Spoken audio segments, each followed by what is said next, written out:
Assalamualaikum dan selamat sejahtera murid-murid. Kita akan sambung bab 5.2 iaitu 3 keadaan jirim. Kelas untuk sebelum ini kita telah belajar 3 keadaan jirim iaitu pepejal, cecair dan juga gas. Kita juga telah mempelajari teori kinetik, susunan zarah bagi 3 keadaan ini dan juga proses resapan.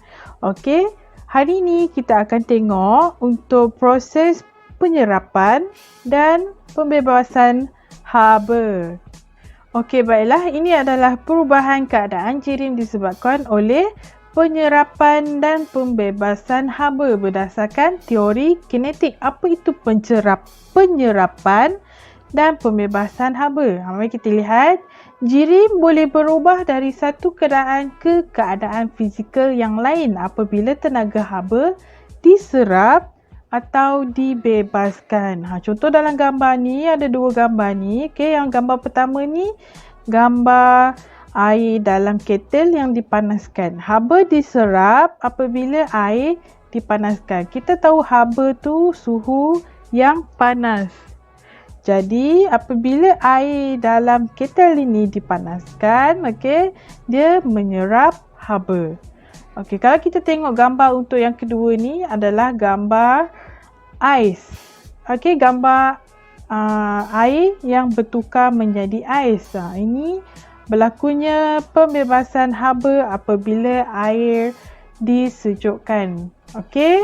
Air yang panas tadi dia akan membebaskan haba kerana berlakunya proses penyejukan. Mari kita lihat. Ada 2 keadaan.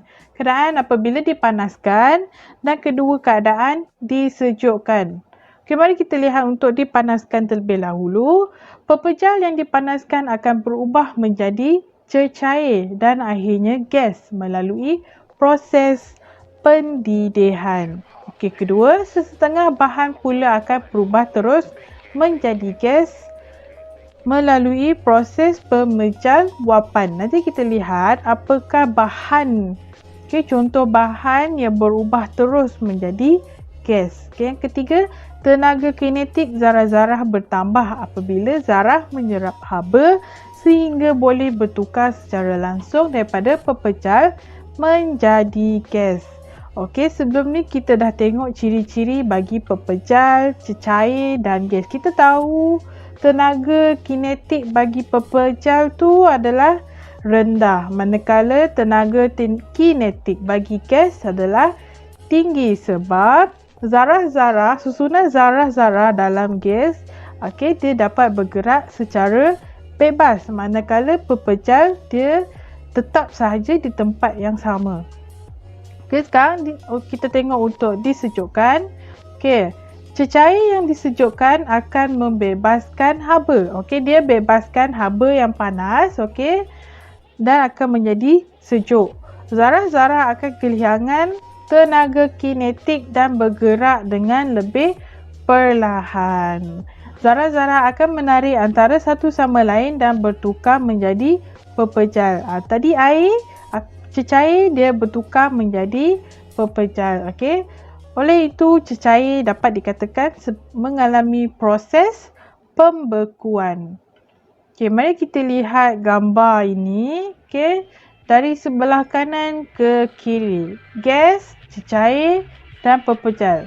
Ini adalah proses penyejukan di mana haba dibebaskan. Mari kita lihat untuk yang pertama. Bagi gas, dia mula daripada gas. Pertama, zarah-zarah gas membebaskan haba. Dia bebaskan haba. Selepas itu, tenaga kinetik zarah mula berkurang. Zarah gas bergerak dengan lebih perlahan. Tadi bila zarah-zarah gas melalui pembebasan haba, tenaga kinetik dia akan mula perlahan. Pada fasa ini dia akan bertukar menjadi cecair.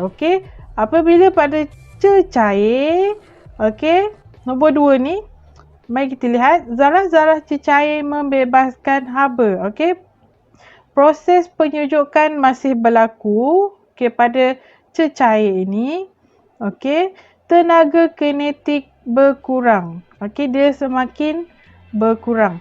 Zarah cecair bergerak lebih perlahan dan mendekati satu sama lain. Kalau kita tengok gambar ni, okey, zarah dia semakin mendekati antara satu sama lain. Kemudian cecair akan membentuk menjadi pepejal apabila melalui proses penyejukan. Okey, yang ketiga, tahap yang ketiga, iaitu zarah-zarah pepejal membebaskan haba. Tenaga kinetik amat rendah. Zarah pepejal hanya bergetar dengan perlahan di kedudukan yang tetap. Ini adalah ciri-ciri pepejal yang telah kita lihat sebelum ini. Ini adalah proses penyejukan di mana pembebasan haba berlaku bermula daripada gas kepada cecair, selepas itu kepada pepejal. Sekarang mari kita lihat untuk pemanasan, iaitu penyerapan haba berlaku, haba diserap. Okey, untuk pemanasan kita akan tengok dari sebelah kiri ke kanan. Okey, kita tengok untuk pepejal terlebih dahulu. Okey, satu, tahap yang pertama, okey, bagi pepejal, zarah-zarah pepejal menyerap haba.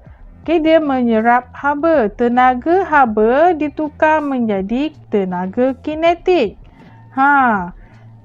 Dia telah tukar kepada tenaga kinetik. Kita tahu tenaga kinetik ini membolehkan zarah itu untuk bergerak atau bergetar. Oleh itu kita dapat tengok zarah pepejal bergetar dengan lebih cepat sebab tenaga haba tadi telah ditukar kepada tenaga kinetik. Okey, dari pepejal ini akan bertukar kepada cecair. Okey, tahap yang kedua ialah cecair. Zarah tidak berada di kedudukan yang tetap. Okey, sebab cecair dia telah menyerap haba sebab berlakunya pemanasan ya dekat cecair ni. Ini adalah proses pemanasan. Selepas itu pepejal bertukar menjadi cecair. Contohnya ais tadi. Okey, contohnya ais. Ais, apabila ais menyerap haba, dia akan berubah menjadi air. Air pula dalam keadaan cecair. Ini adalah contoh dia. Okey, disebabkan tenaga haba diserap dalam cecair tadi, zarah-zarah cecair bergerak dengan bebas dan menjauhi satu sama lain. Kalau kita tengok dekat gambar bawah ni, dari pepejal ni, zarah-zarah ni tersusun amat dekat. Lepas itu dia akan berubah menjadi cecair dan dia akan menjauhi antara satu sama lain. Okey, yang terakhir adalah gas, tahap yang ketiga, iaitu zarah menyerap lebih banyak haba. Okey, cecair bertukar menjadi gas. Selepas itu zarah-zarah gas bergerak dengan cepat, rawak dan berada sangat jauh antara satu sama lain. Okey.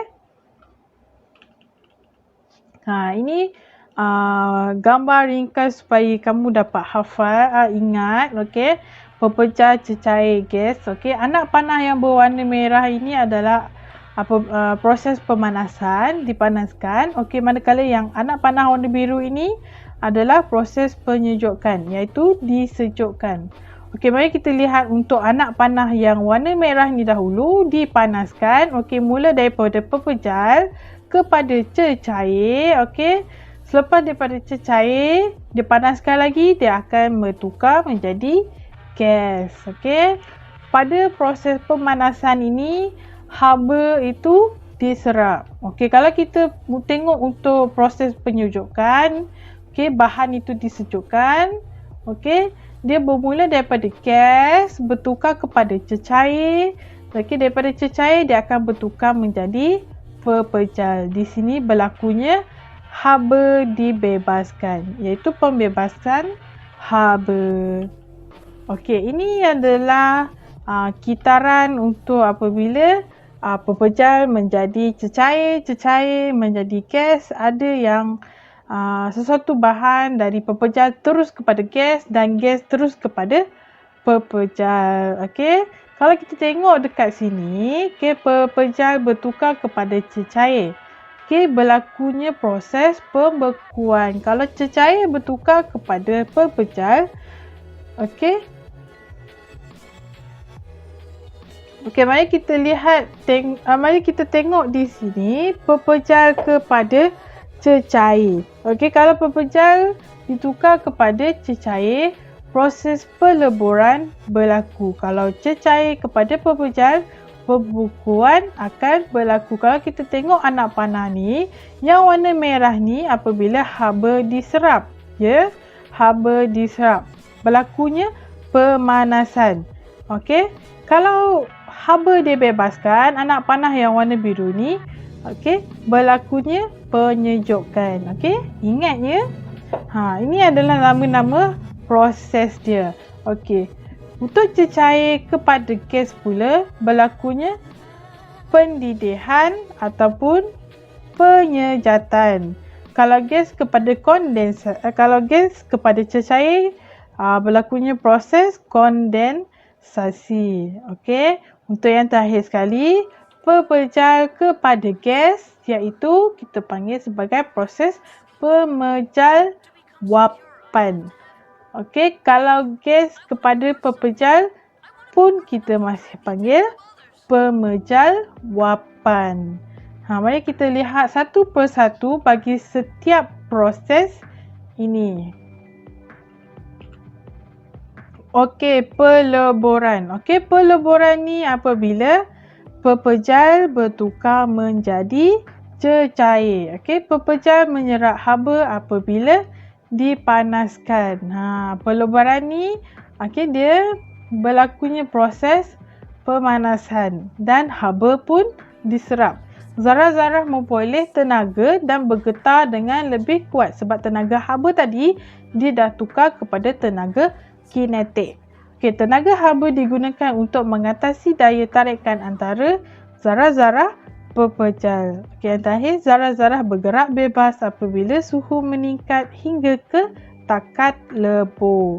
Oleh itu, pepejal akan berubah menjadi cecair. Kalau kita tengok gambar di sebelah ni adalah mentega. Mentega itu akan dipanaskan dan menjadi cair. Okey, seterusnya kita lihat untuk proses pendidihan.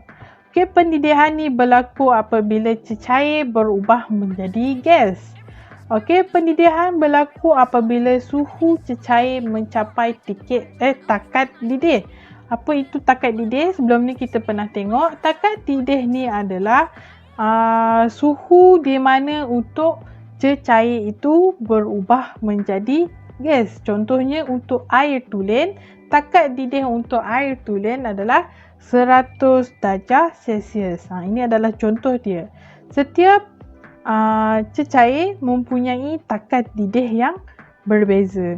Okey, cecair menyerap haba apabila dipanaskan. Berlakunya proses pendidihan. Pendidihan ni maksudnya dipanaskan. Oleh itu, cecair itu akan menyerap haba. Okey, selepas itu zarah-zarah memperoleh tenaga dan bergerak lebih laju. Tenaga haba digunakan untuk mengatasi daya tarikan antara zarah-zarah cecair. Okey, seterusnya apabila suhu meningkat ke takat didih, zarah-zarah pun bergerak secara bebas dan rawak. Okey, bergerak secara bebas dan rawak ni adalah susunan zarah bagi gas. Oleh itu, cecair akan berubah menjadi gas. Seterusnya, penyejatan. Okey, penyejatan ini pun sama apabila cecair untuk berubah menjadi gas. Penyejatan berlaku pada sebarang suhu. Okey, cecair menyerap haba apabila dipanaskan. Zarah-zarah memperoleh tenaga dan bergerak lebih laju. Kalau kita tengok gambar di sebelah ni adalah apabila kita menjemur baju. Okey, baju yang mula tadi tu basah, bila kita jemur dekat luar, okey, pada waktu cuaca panas, okey, berlakunya proses penyejatan di sini. baju itu menjadi kering kerana air pada baju tersebut telah berubah menjadi gas. Ini adalah salah satu contoh untuk penyejatan. Okey, keempat, kondensasi. Okey, kondensasi ni apabila gas bertukar menjadi cecair. Kalau gas bertukar menjadi cecair, berlakunya proses penyejukan. Haba dibebaskan apabila gas disejukkan. Tengok keyword dia adalah disejukkan. Kalau disejukkan, haba dia dibebaskan. Okey, zarah-zarah akan kehilangan tenaga dan bergerak dengan lebih perlahan dan menghampiri antara satu sama lain.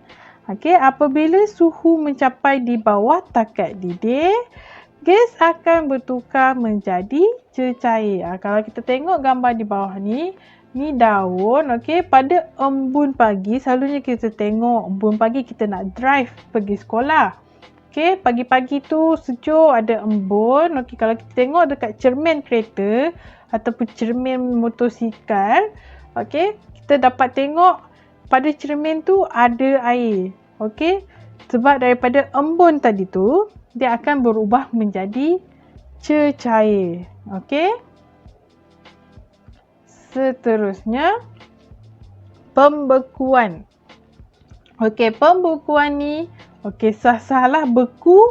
Okey, berlakunya penyejukan. Kalau penyejukan adalah adanya proses pembebasan haba. Okey, untuk pembekuan ni adalah apabila cecair berubah menjadi pepejal. Okey, zarah-zarah kehilangan tenaga dan bergerak dengan lebih perlahan. Sebab tadi haba tadi dah dibebaskan, jadi tenaga kinetik itu semakin berkurang.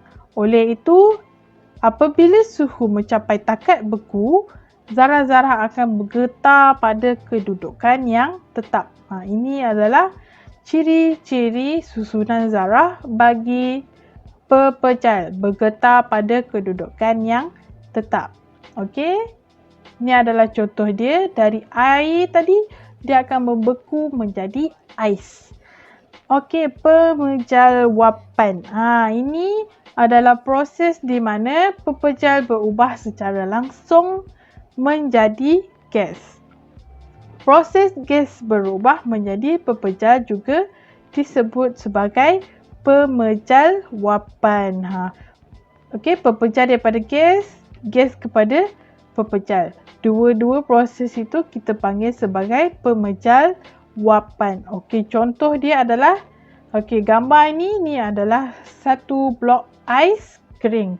Okey, ataupun kamu selalu dengar kita panggil sebagai dry ice. Okey, ais kering ni selalu digunakan untuk membuat aiskrim.